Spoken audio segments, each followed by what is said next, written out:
안녕하세요. 지속가능 환경교육센터에서 환경교육 강사를 활동하고 있는 김윤희입니다. 반갑습니다. 저하고는요, 생활용품 속의 화학성분에 대해서 좀 이야기 좀 할 거고요. 그리고 천연 립밤 만들기를 할 거예요. 같이 하는 동안 집중해서 잘 들어주셨으면 합니다. 약 100년 전에 짐과 같은 일이 있었습니다. 학교와 회사는 일제히 휴교와 휴업을 하였고 수수하지 못한 농촌에서는 상여 행렬이 끊이지 않았다고 합니다. 목숨을 잃은 조선인만 14만 명, 이들의 목숨을 앗아간 것은 미국에서 시작된 독감 바이러스 때문이었습니다. 100여 년 전에 그랬듯이 전 세계는 코로나19로 다시 한번 멈춰서고 있습니다. 각종 행사가 취소되고 학교는 휴교를 하고 공장은 가동을 멈췄습니다. 그나마 불행 중 다행인 건 미세먼지 공격이 주춤해졌습니다. 중국은 주요 도시 초미세먼지가 작년 동기간보다 20에서 25%가 줄었다고 세계금융권은 그 원인을 코로나19 사태로 보고 있습니다. 오늘날 코로나19 등장의 과학자들과 전염병 관련 전문가들은 기후변화로 인한 재앙의 서막이라고 경고하고 있습니다. 그런 의미에서 지금 이 시간 환경교육은 아주 중요한 의미를 가지고 있습니다. 이런 마음을 가지고 마지막까지 집중해서 우리 일상생활에서 유해되는 물질들을 알아보고 사용하지 않도록 노력하며 실천하여야 하겠습니다. 그러면 생활 속에 찾아보는 화학 유해 물질을 한번 찾아볼까요? 현대인이 하루에 200여 종 이상의 화학 물질에 노출되고 있습니다. 케미포비아 시대에 하루 종일 눈 뜨고 자기까지 얼마나 많은 화학 물질에 노출되어 있을까요? 화학 물질하면 어떤 것들이 있을까요? 집에 있으면 화학 물질로 안전하다고 생각하시나요? 그렇게 생각한다면 정말 위험한 생각입니다. 우리의 생활 대부분이 화학 물질의 위험에 노출되어 있습니다. 화학 물질은 입자가 매우 작으므로 우리 몸에 쉽게 흡수되고 축적됩니다. 그러면 생활 속에 유해 화학 물질은 어떤 것들이 있는지, 어떠한 영향을 끼치는지 알아볼까요? 자, 누구나 24시간을 주어집니다, 하루에. 자, 그러면 24시간 생활 속 화학 성분에 대해서 알아볼까요? 우리 친구들도 들으면서 나는 오늘 얼마만큼 화학 성분을 사용했는지 체크해 보는 것도 좋을 것 같아요. 자, 아침에 일어나면 세수를 하죠. 그리고 머리를 감기도 하고요. 그래서 샴푸, 린스, 스킨, 로션. 자동차 이동 과정에서 자동차 방향제, 그리고 손을 씻기 위해 손세정제, 물티슈 등을 사용하고요. 신발, 탈취제, 화장하는 친구들이 있더라고요. 파운데이션, 립스틱, 그리고 토너 카트리지, 선스프레이, 그리고 에어컨 세정제, 데오돌란트, 세탁세제, 설거지용 세제, 향초 등을 사용하게 되면 이렇게 24시간 동안 많은 화학성분을 우리가 만나게 됩니다. 자, 그러면 우리 화학성분에 대해서 알아보기 위해서 우리 생활 속에서 사용하고 있는 가정에서의 화학성분을 한번 찾아볼까요? 자, 먼저 샴푸 사용하시죠? 샴푸도 있고 바디워시도 있고, 일단은 샴푸에 들어가는 합성 계면활성제가 있는데요. 샴푸에는 물과 기름이 잘 섞이지 않기 때문에 합성 계면활성제가 들어갑니다. 합성 계면활성제는 피부 세포막을 파괴하여 독이 안으로 들어가 배출되지 않고 장기간 노출될 경우 아토피 피부염과 알츠하이머, 파킨슨병의 원인이 될 수가 있습니다. 이 외에도 방부제가 들어가죠. 방부제 파라벤이라는 화학성분이 들어있는데 다양한 질병의 원인이 되고 있습니다. 그러므로 샴푸 제품을 선택할 때는 식물성 추출 합성 계면활성제가 배합된 것을 선택하거나 비누로 만든 샴푸, 약산성 샴푸를 사용하는 것을 권장합니다. 린스에 함유되어 있는 코팅제는 모발의 큐티클 층을 덮는데 그 코팅제는 모발의 호흡을 방해하므로 모발을 가늘어지게 만듭니다. 그래서 코팅제 성분이 없는 린스를 사용하기를 권장합니다. 자, 이번에는 치약을 한번 볼까요? 치약 속에는 트리클로산 화학 성분이 들어 있습니다. 트리클로산은 항균, 살균 작용을 합니다. 라우릴 황산나트륨을 주요 성분으로 지니고 있는 치약은 계면활성 작용을 통하여 구강 점막 그리고 미래세포를 파괴하여 미각에 이상을 초래할 가능성이 있습니다. 혀의 맛을 느끼는 미각 기능을 일시적으로 마비시키는데 신맛 감각만 남겨놓는데요. 그래서 양치 후에 사과를 먹어보면 신맛만 느낄 수 있는 것입니다. 그러므로 치약은 적당량 사용해야 하며 특히 아이들이 좋아하는 초콜릿 향과 과일향 등의 어린이 치약은 대부분 합성 향료가 포함되어 성인용 치약보다 더 위험합니다. 자, 그러면 우리 화장품을 알아볼까요? 여성의 아름다움을 책임지는 화장품. 그런데 화장품 속에는 탄소화합물 결정체란 거 아세요? 산화되는 것을 막기 위해서 방부제 파라벤이 첨가되고요. 매니큐어 제품에 첨가되어 있는 프탈레이트 성분은 발림성을 높이기 위해 넣는 첨가물인데요. 플라스틱 제품의 신축성을 위해 들어가는 첨가제입니다. 체내 호르몬 생성을 방해하여 장기 발달과 기능을 방해하는 부작용이 있습니다. 부작용은 대체로 피부에 맞지 않는 성분이 함유된 제품을 사용했을 때 발생하는 경우가 많은데요. 화장품 안에 첨가된 방부제나 기준치 이상의 특정 성분도 부작용을 일으킬 수 있는 주범이 됩니다. 보통 화장품 부작용을 겪는 이들은 예민한 민감성 피부를 가지고 있는데요. 따라서 민감성 피부 아닌 경우에 부작용이 발생했음에도 인지하지 못할 경우가 많습니다. 만약 화장품을 사용한 후 붉은 반점이 생기거나 좁쌀 여드름과 같은 피부 트러블이 발생하고 가려움증이 나타나고 붉은 화농성 여드름으로 변하는 등 다른 증상을 보인다면 화장품 부작용을 의심해 보아야 합니다. 또한 바르는 순간 피부가 붉어지고 따가운 느낌이 든다면 자신에게 맞지 않은 성분이 함유되었거나 피부가 민감하게 반응한다는 증거이므로 제품을 사용하는 것을 중단하는 것이 좋습니다. 자, 그럼 주방세제에 대해서 알아볼까요? 주방세제는 비이온성 계면활성제로 사용되는 알킬페롤 및 알킬페롤 에톡시레이트 성분이 함유되어 있습니다. 이 화학물질은 내분비계 장애 추적 물질로 남성에게 발기부전과 무정자증 등을 유발하고 여성에게는 기형아 출산을 유발할 수 있습니다. 되도록 알킬페롤류가 포함되어 있지 않은 제품을 사용하는 게 좋고요. 사용할 때는 채소량을 이용하는 것이 좋습니다. 또한 그릇을 닦을 때는 기름기를 휴지로 제거하고 밀가루 또는 베이킹소다 등 천연 세제를 이용하는 것이 좋습니다. 아토피 피부염과 탈모 등을 일으키는 부작용이 있다고 보고되고 있습니다. 물티슈 사용하시죠? 한번 그러면 우리 물티슈 속의 화학 성분도 알아볼까요? 물티슈 만들기 위해서 플라스틱 성분이 들어가는 거 아세요? 그리고 또 더 무서운 성분이 있답니다. 혹시 가습기 살균제 사고를 아시나요? 가습기 살균제 사고는 그 당시 2011년 영유아 30명을 포함한 78명이 사망한 사건인데요. 시간이 갈수록 더 많은 피해자들이 보고되었고 지금까지도 피해자 신고를 접수받고 있습니다. 유아용 물티슈에도 가습기 살균제 사고 원인이 되었던 독성 물질 4종이나 포함되어 있었다고 해서 한 번 더 큰 이슈가 되었습니다. 최근에는 많은 회사에서 깨끗한 제품을 출시하고 있지만 더 세심하게 확인하여서 천연 원료를 사용하여 무독성으로 아토피나 염증에도 문제가 없는 제품으로 사용하는 것이 좋습니다. 자, 이번에는 여러분들이 좋아하는 음료 캔과 통조림 속에 들어가 있는 화학 성분을 좀 알아볼까요? 캔과 통조림 안에 형성되어 있는 푸란이라는 화학물질은 일부러 넣지는 않아요. 그런데 통조림 멸균 처리하는 과정에서 자연스럽게 생기는 물질입니다.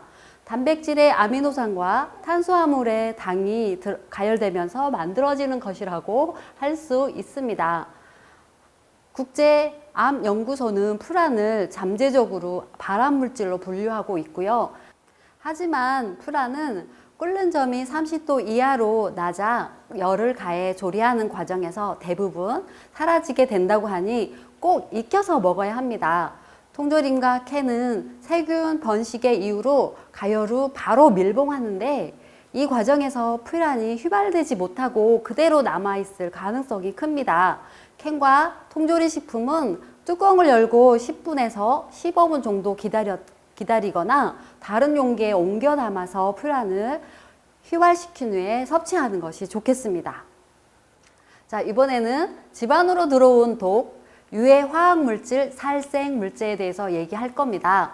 좀 전에 얘기했던 생활용품 속의 화학물질보다 훨씬 강한 독을 가지고 있는데요. 그러면 살생물제가 무엇인지 한번 알아볼까요?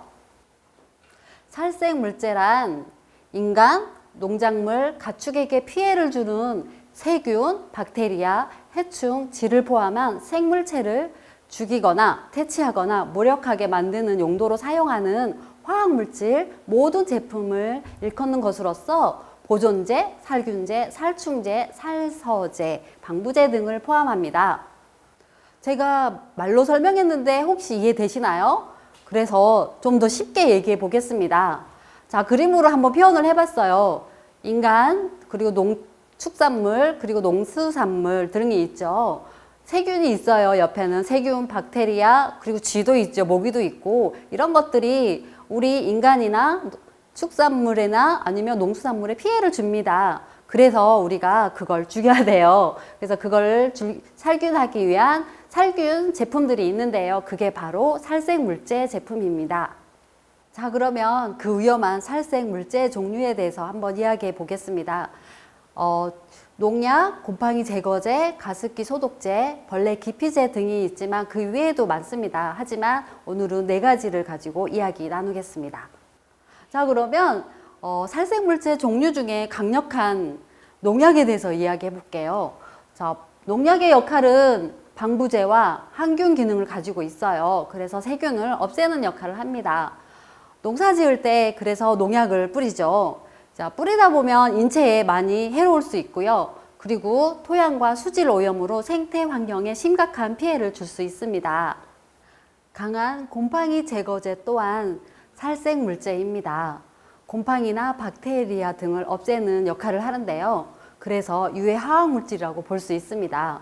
주로 사용하는 곳이 밀폐된 공간이라는 것을 생각해서 화장실이나 목욕실은 환기가 거의 안 되기 때문에 사용하는 부분을 신경 써서 주의하여야 합니다.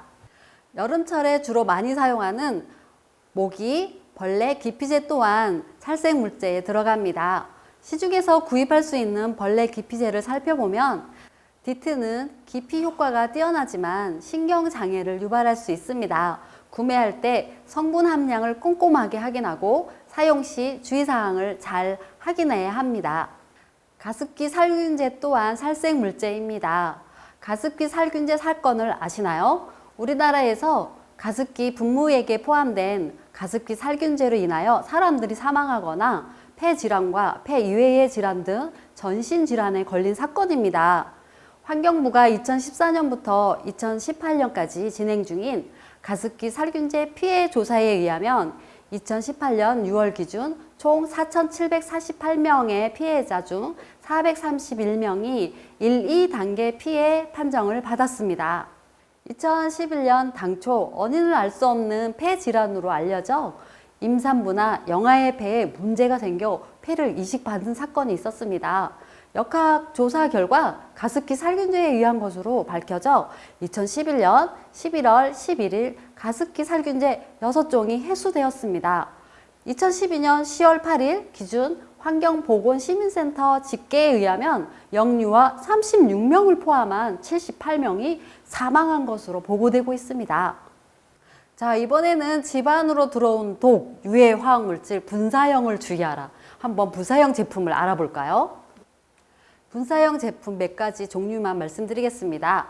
자외선 차단제, 에어컨 세정제, 데오드란트, 방향제 등이 있습니다. 분사형 자외선 차단제 속 화학물질에 대해서 알아보겠습니다. 벤조페논과 아보벤전이라는 성분이 들어가 있는데요.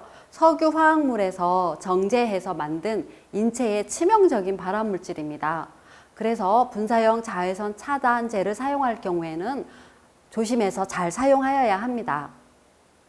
분사형 자외선 차단제 성분이 체내에 들어올 경우 뇌 분비계 교란으로 성장 장애를 일으키기도 합니다. 특히 뇌 분비계 교란 시에는 성호르몬 기능을 떨어뜨리고 정자의 운동 능력을 저하시킬 수 있어 위험하다고 볼 수 있습니다. 바르는 자외선 차단제의 경우 유해성 실험이 되어 있는데 분사형 자외선 차단제는 공기 중 호흡에 대한 실험은 없기 때문에 더욱 위험할 수 있습니다. 그래서 임상영양학 박사 임경숙 박사님께서는 스프레이형 자외선 차단제가 실제 호흡기를 통해서 여러 가지 건강상의 문제를 일으킬 수 있습니다. 미국의 경우 2014년 미국 식품의약국에서는 스프레이형 제품을 사용할 수 있으나 얼굴에는 피하라. 대신 손에 먼저 분사하여 얼굴에 발라라. 입가와 눈가는 꼭 피하고 들이마시지 않도록 조심하라고 공고하고 있습니다. 자, 지금까지 생활 속에서 접할 수 있는 화학 물질을 살펴보았습니다.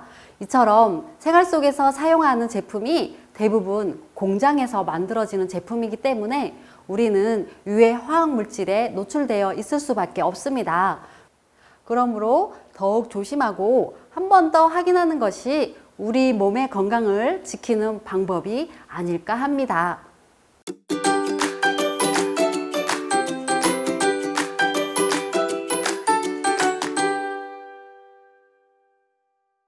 자, 드디어 여러분이 좋아하는 실습 시간이 되었습니다.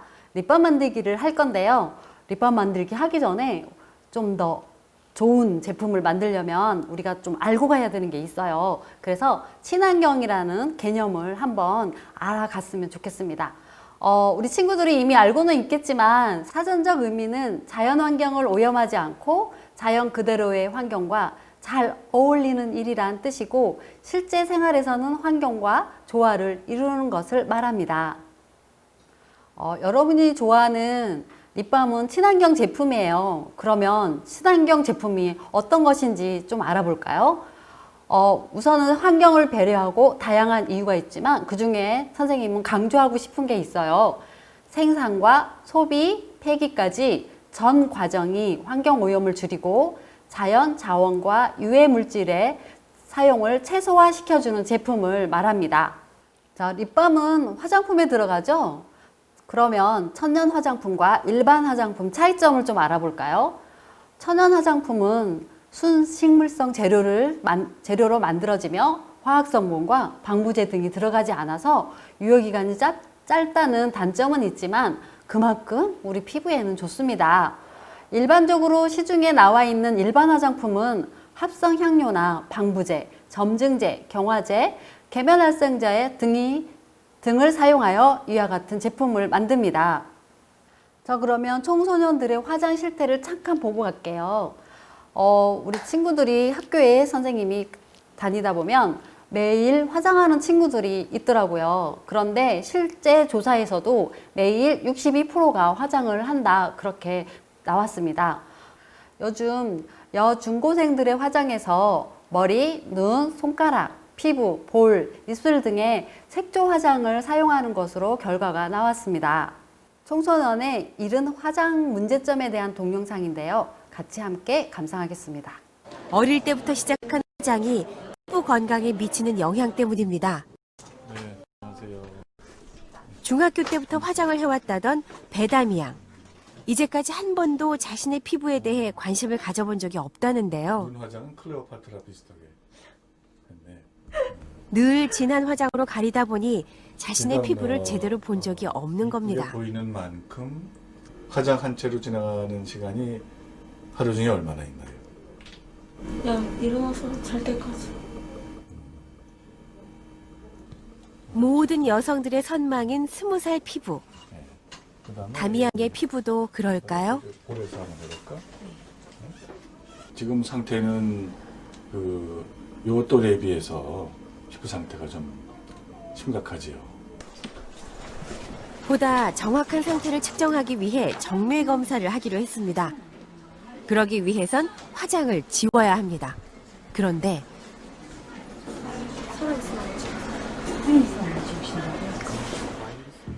완강한 거부에 결국 검사 부위만 지우고 측정을 하기로 했습니다.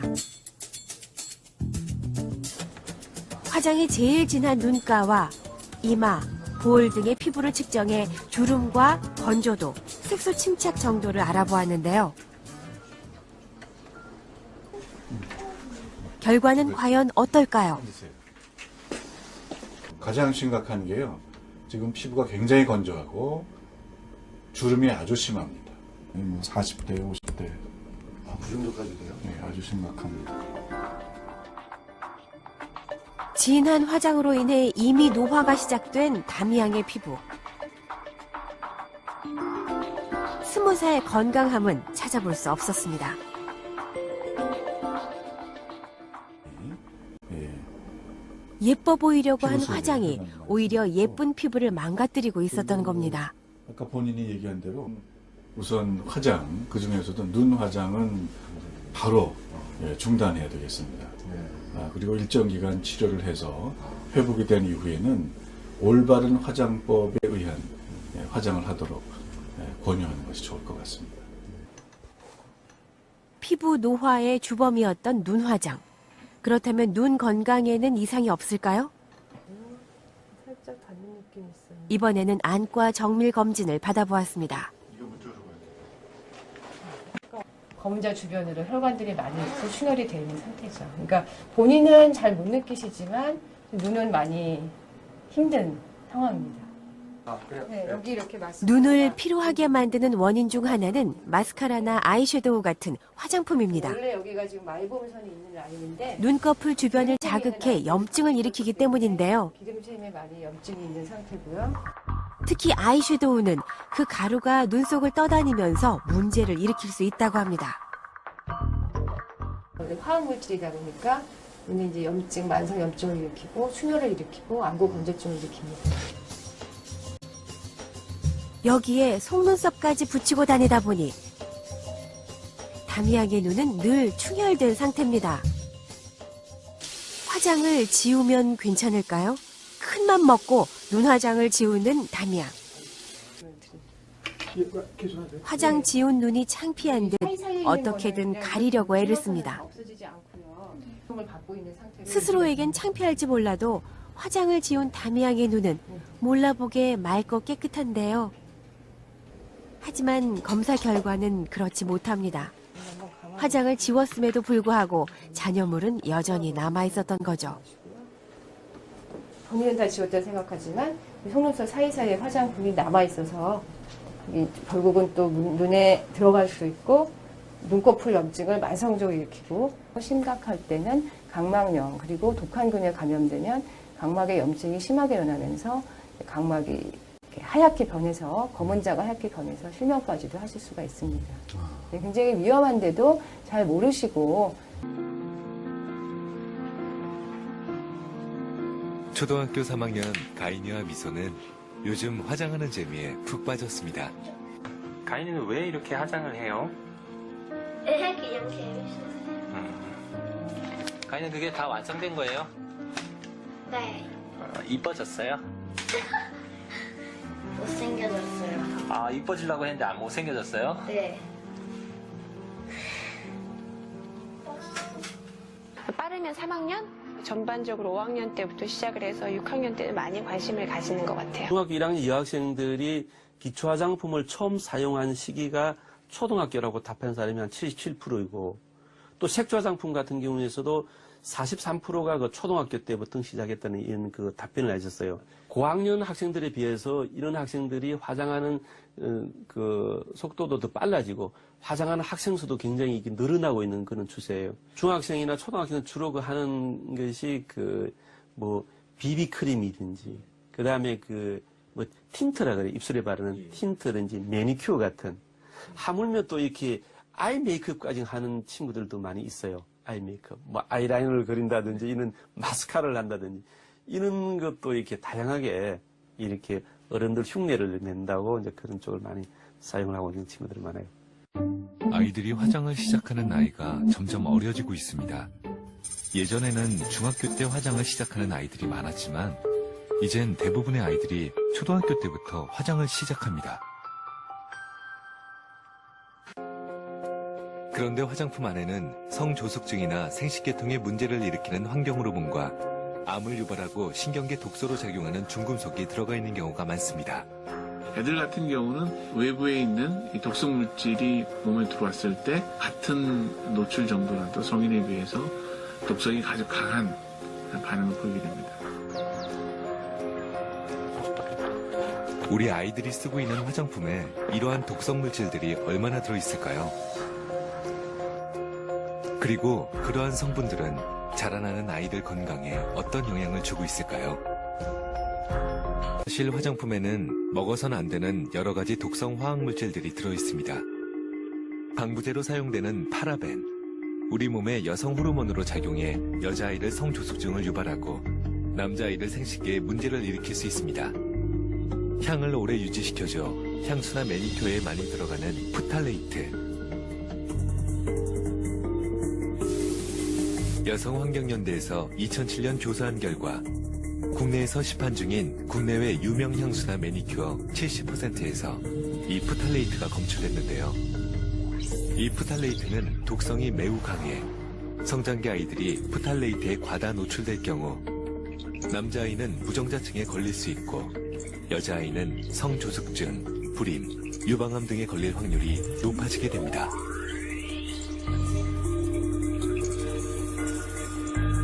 또 색조 화장품에 중금속이 들어가 있는 경우가 있는데요. 이 중금속이 체내에 흡수될 경우 신경계통에 문제가 발생해 발달 장애가 생기거나 발암 성분 때문에 암이 유발될 수도 있습니다. 미국 환경단체인 안전한 화장품을 위한 캠페인을 이끌고 있는 자넷 뉴델만은 여자아이들이 화장품을 일찍 사용할 경우 건강에 치명적인 문제가 생길 수 있다고 경고합니다. Many of these chemicals are hormonally active, which means they're endocrine disrupting chemicals, and they alter the hormonal levels of these young girls. Some of these chemicals can actually contribute to early puberty. And I don't know if you've noticed in Korea, but certainly here in the United States, we've noticed that little girls are going through puberty earlier. They're developing breasts, they're getting their periods earlier, and this is a real problem because a woman's lifetime exposure to estrogen and these chemicals that are hormonally active, they act like estrogen, is directly related to a woman's lifetime risk of breast cancer. So these little girls that are painting their nails are actually increasing their risk of breast cancer later in life. 자, 그럼 이제부터 립밤 만들기를 해볼 거예요. 그런데 주의사항이 있습니다. 여기 보면 다양한 식물 재료를 가지고 계량을 해서 뜨겁게 가열을 한 다음에 녹일 거예요. 자, 일단 열을 가열하게 되면 뜨거워지니 조심해야 됩니다. 그리고 두 번째는 이렇게 유리 비커와 온도계를 사용할 건데 깨지지 않도록 조심해야 되고요. 세 번째는 립밤 용기의 롤러버 부분이 이렇게 돌리도록 되어 있는데 우리 친구들이 심심해서 이렇게 계속 돌리다 보면 우리가 완성된 립밤 액을 넣을 때 부족하게 들어갈 수 있습니다. 그래서 절대 돌리지 말도록 해주시기 바랍니다. 그리고 다 가열한 다음에 용액을 여기다가 부을 때 굳기 전까지는 절대 돌리면 안 됩니다. 중간에 돌리게 되면 립밤 만들어 놓은 용액이 굳지 않아서 망가질 수가 있습니다. 자, 재료부터 설명하겠습니다. 여기 들어가는 재료들은 천연 식물성 오일들이고요. 오일의 레시피를 살펴보면 호호바, 자초, 인퓨즈드가 들어가고요. 그 다음에 피마자 오일이 들어가고 아보카도 오일이 들어가고 시어버터가 들어갑니다. 그리고 고형시킬 수 있는 고형제 밀랍이 들어가고요. 그리고 향기 플레이버 오일이 들어갑니다. 자, 이제부터 실제로 만들어 볼까요? 자, 우선은 도구를 소독을 해야 되는데요. 자, 비커를 먼저 소독을 해주시고요. 골고루 분사해서 에탄올 나무액을 이렇게 버려주시고, 자, 온도계도 소독을 해주시고, 자, 소독한 비커에 립밤 1개 만드는데 5g 정도가 들어갑니다. 그런데 여기서는 4개를 만들도록 하겠습니다. 그래서 호호바 오일부터 넣도록 하겠습니다. 자, 하나 만드는데 1g씩이니까 4g을 넣겠습니다.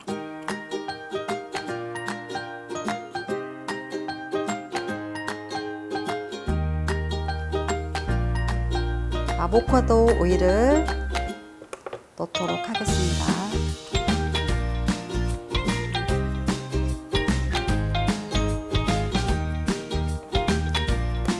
그래서 피마자 오일을 넣겠습니다.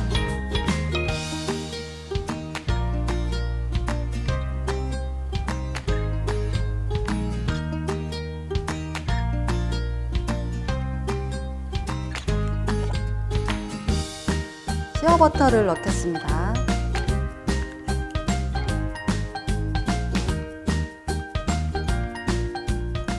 자, 이번에는 고형제를 넣겠습니다. 자, 고형제는 밀랍인데요. 밀랍은 벌집에서 추출하죠. 자, 우리가 단단한 고형제 종류의 화장품은 립스틱, 연고제, 그리고 립밤 종류들이 있습니다. 자, 그래서 밀랍 고형제를 여기다 넣는데 이것 또한 1g을 넣어줄 건데요. 곱하기 4개를 만들 거라서 4g을 넣겠습니다.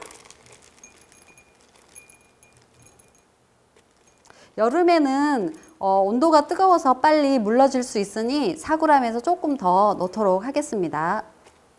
자, 이제부터 계량한 원료들을 녹이도록 하겠습니다. 여기서 주의사항은 지금 현재 핫플레이트가 보기에는 불이 빨간색이 없어서 뜨거운지 모를 수 있습니다.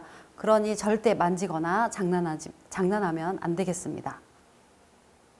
자, 올릴 때 팁을 하나 말씀드리면 녹일 때 저온으로 천천히 녹이는 게 좋습니다. 천연 재료들은 열에 약하기 때문에 고열로 강하게 갑자기 가열해서 녹일 경우에는 많은 영양 파괴를 할 수 있습니다.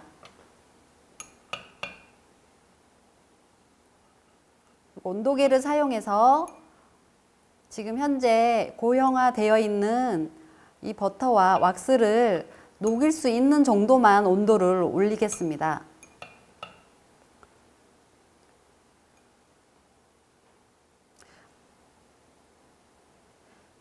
자, 결정체가 조금 남아 있을 때 온도에서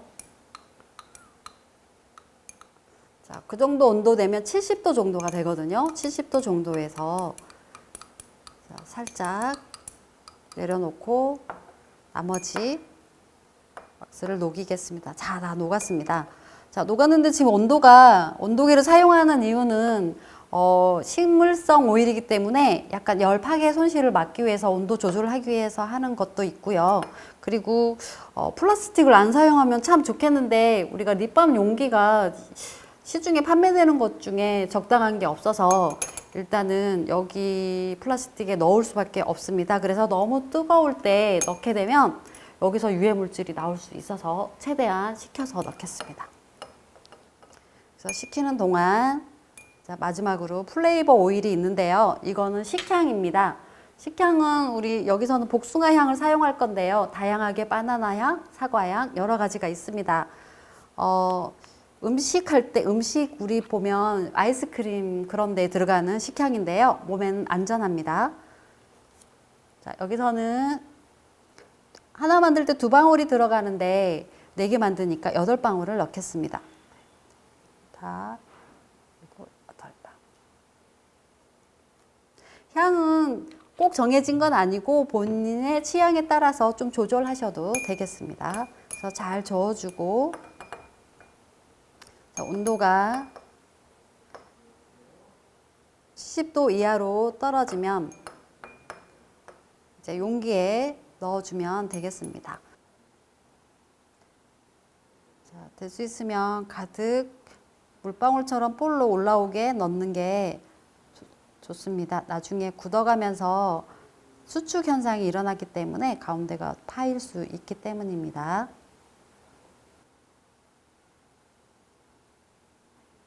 자, 이렇게 해서 립밤 용액을 지금 용기에 부었습니다. 지금부터는 이제 굳는 시간이 필요해요. 굳을 때까지는 절대 만지지 말고 완전히 굳을 때까지는 또 돌리면 절대 안 되겠습니다. 짜자잔. 자, 다 굳었죠? 자, 굳으면 이렇게 완성이 되는데요. 뚜껑을 다 굳은 다음에 뚜껑을 열면 이렇게 돌리면 이렇게 예쁜 립밤이 올라옵니다. 요즘은 환경 때문일까요? 사계절 내에 입술이 건조하고 입술 때문에 굉장히 고민하는 친구들이 굉장히 많더라고요. 그래서 친구들 보면 주머니에 항상 상식 립밤을 소지하고 다니는 걸 보았습니다. 이왕이면 일반 제품 말고 천연 제품을 만들어서 사용하는 것이 훨씬 우리 건강에도 좋고 환경에도 좋다는 사실을 잊지 마시고 계속 지속적으로 사용하는 것을 권유하겠습니다. 사용 기간은 6개월 정도 사용하셔야 되고요. 사용할 때 가장 효과가 있을 때는 우리 잠자기 전에 씻고 잠자리에 들 때 입술에 좀 바르고 잠을 자게 되면 아침에 훨씬 반짝반짝 윤기 나는 입술을 만나볼 수 있습니다. 자, 그러면 건강하게 우리 친구들 환경을 위해서 잘 사용해 주셨으면 감사하겠습니다. 감사합니다. 수고하셨습니다.